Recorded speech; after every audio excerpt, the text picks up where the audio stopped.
one. That's attorney Scott Tindall. He just filed what might be the largest civil RICO case against judges and attorneys in history. Judges and attorneys, some of the most disgustingly corrupt parasites that exist among us. Tindall's target is the family court system of Birmingham, Alabama. Tindall's lawsuit names 47 different defendants, including numerous judges of the Jefferson County Domestic Relations Court. The allegations in Tindall's lawsuit include racketeering, extortion, fraud, invasion of privacy, false imprisonment, and even kidnapping. We've talked about the CPS child trafficking racket. So what's going on in this case exactly? Well, viewers of this program can take a guess. We've spent a lot of time covering the hideous corruption of our family court system, how it snatches up vulnerable children, takes them away from their families, their parents, on the slightest pretext, even made up completely false, whole cloth pretext, just to drop them in the foster care systems that molest them and abuse them and destroy them and, yes, even kill them. Well, the biggest motivation, of course, is simply financial. More kids in the system means more federal dollars. The federal government isn't the only way that a family court system can get cash. They can also simply just extract it through extortion from its clients. According to Mr. Tindall, the Birmingham family court system has developed into what he calls the enterprise. So in essence, it's just a racket of legal collusion that intentionally drags out cases that lawyers can pocket more in legal fees from. Parents are basically forced to go along with things because they're threatened with losing their kids in family court disputes if they make too much of a fuss. It's one of the most appalling things that we've ever seen in our court system. And this is a country with pretty appalling courts sometimes. Scott Tindall joins us now to talk more about this. Scott, thank you so much for being here. We appreciate it. Yeah, thanks for having me, Stu. I appreciate being on your show today and giving us a chance to tell this story. Yeah, and please do, because I think that a lot of people don't really understand the full magnitude of what's happening here.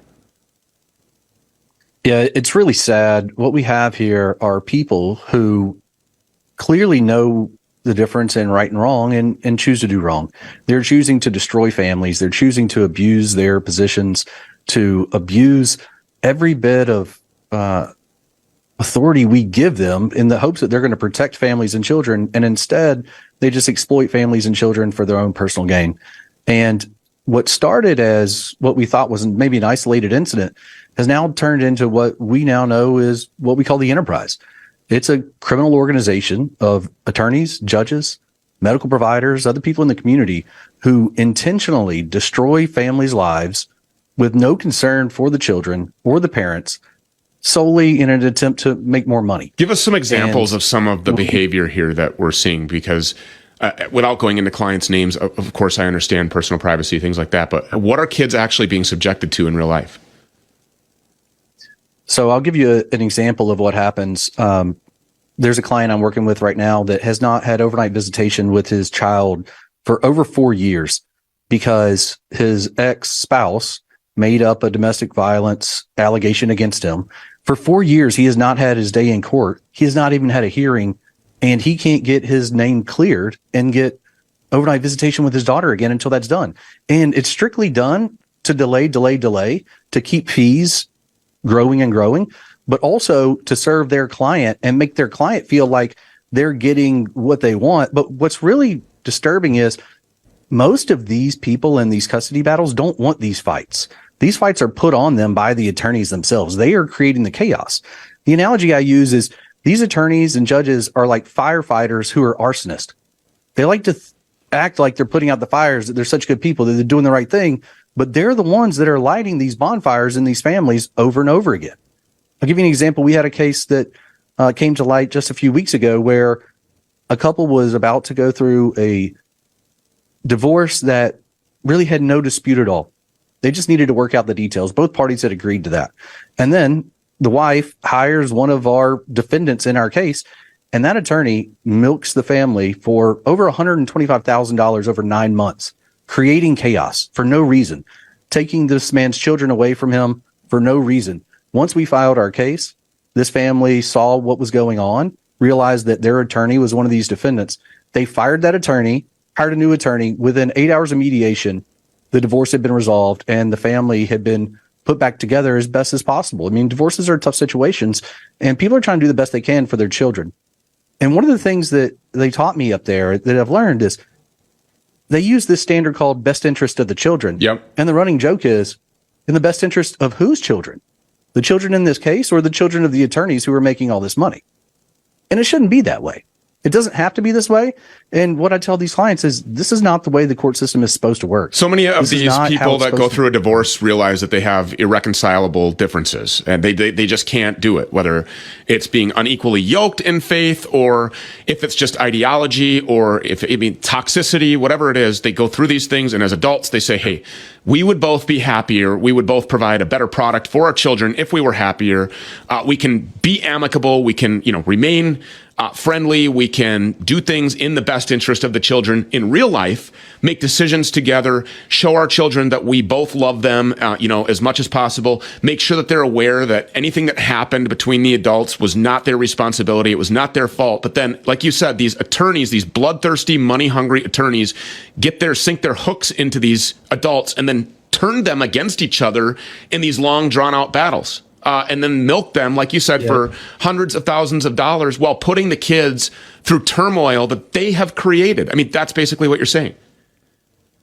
That's exactly right, Stu. I think you nailed it on the head. And what we see from some of these families is litigation fatigue. And it's just which side is going to run out of money first. And so you see families that are having the grandparents mortgage their houses, or they're doing everything they can to come up with every penny they can because they believe they need to do this to fight for their children. And so as hard as you work to create a financial future for your kids, that's what you're doing. That's the reason why we go to work every day, is to save, to have a nest egg, to leave an inheritance, to leave investments, to leave property, to create a life that's better for our children than what we had as children. Isn't that the general idea of parenting? And then boom, in the blink of an eye, it's all gone and in the pockets of these fat cat attorneys that are just corrupt, filthy, and criminal.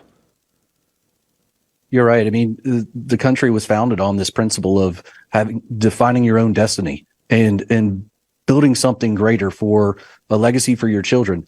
And that's what parents want to do. They just want to be parents. They just want to love their children. They just want to spend time with their children. And these people are coming in and creating unnecessary chaos. And to your point, pitting parents against one another.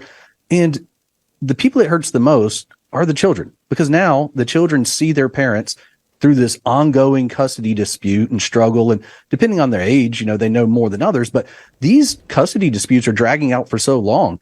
Even when you start with a child that's 4 or 5 years old, and now you're 7, 8, 10 years down the road, all this child has known throughout their whole childhood is trauma. And that trauma has been brought on by the court system in ways that it wasn't built for and that are completely unnecessary. While they masquerade as being there in the best interest of the kids. It's projection. Exactly. Yeah, it's always the best interest of the child, which is a standard that can be used in family court and sometimes is appropriate, but that's not the standard that's appropriate most of the time, and certainly not when we're dealing with custody disputes. Stu, I'll give you an example. Just in court last week, I had to stand up to one of the judge defendants in state court and tell her we were not going to accept her extortion. She was trying to extort my client in the middle of open court to get him to pay fees for a guardian ad litem with no report, with no hearing. The law requires you have a hearing before you're mandated to pay that. And this judge wanted us to pay it in open court immediately before we could start trial. Now, the defense, the other side, they did. They walked over, dropped a check right off on the GAL's desk and was all proud about it, like they were proud to bribe the GAL in open court in front of everyone. And I just said, Your Honor, we're not going to do that. Now, this judge didn't even know what the word extortion meant. She went on to read it onto the record out loud. And I think as she was reading it, she realized that what I was saying was true. And she said, well, there has to be a threat for there to be extortion. And I said, yes, Your Honor, you're threatening me with contempt, and you're going to throw me in jail if my client doesn't pay this unethical, illegal, and unconstitutional fee. And, parents are desperate to do whatever they can do to protect their children. And so, you've seen it in movie plots and screenplays. You've seen it in real life. You've seen it in our government, where I could really care less about my life. You want to threaten my life? Hey, you're going to have a hell of a fight. But if you end up taking my life, okay, I go home to heaven. But when people start threatening the loss of children, I'm going to take your child away from you. Parents will flip over backwards. They'll lay down in front of a speeding train. They'll take bullets. They'll be lit ablaze. They'll drown. They'll be beaten to death. Whatever it is, in order to protect their children and their relationship with their children, to keep their children safe, to keep their children with them. They will do anything. So it's really easy to extort, say, your client, for example, by just hinting at the threat of the loss of their children. You're exactly right. And I can't tell you how many parents that I've met with, and especially a lot of men who just feel like they've been emasculated by this system. They feel like they were strong, tough men who get caught up in this and they have no way out. They cannot figure out how to navigate the system, and they can't figure out why they know they're a good dad, and they don't understand why they're being treated that way and why they become the target and the victim.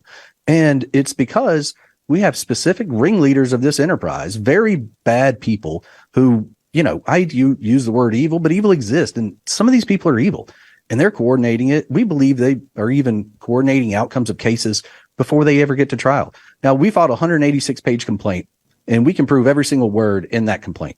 I wanted to write a 400-page complaint because I know how much else is going on, but we just don't have the proof of it yet. But all 186 pages of that complaint, we have bulletproof evidence.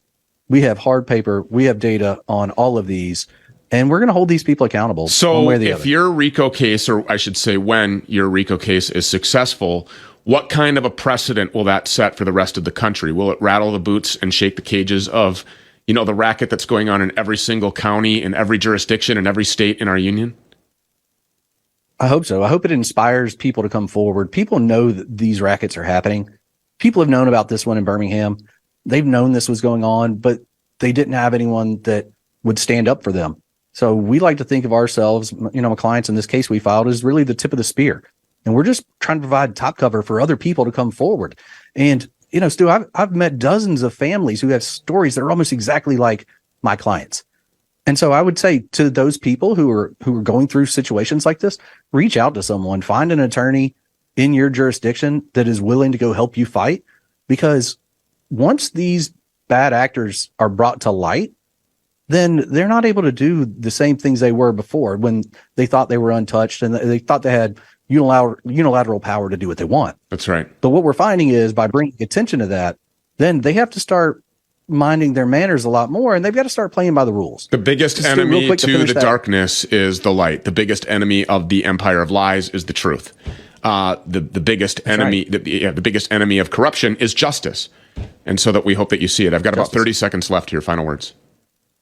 Yeah, I was just going to say, tagging on to that conversation about the judge, after I accused her of extortion, she called a 10-minute recess. When we came back, she never brought it up again. Every clean judge in America will throw you in court. Will throw you in jail and keep you there for accusing them of extortion. And this judge chose not to. And I think that speaks volumes about what's going on in this case and what's going on all around the country. Yeah. Don't be extorted. Don't allow yourself to be. Come forward. And if you work for one of these corrupt judges or one of these corrupt attorneys, come forward. Expose them.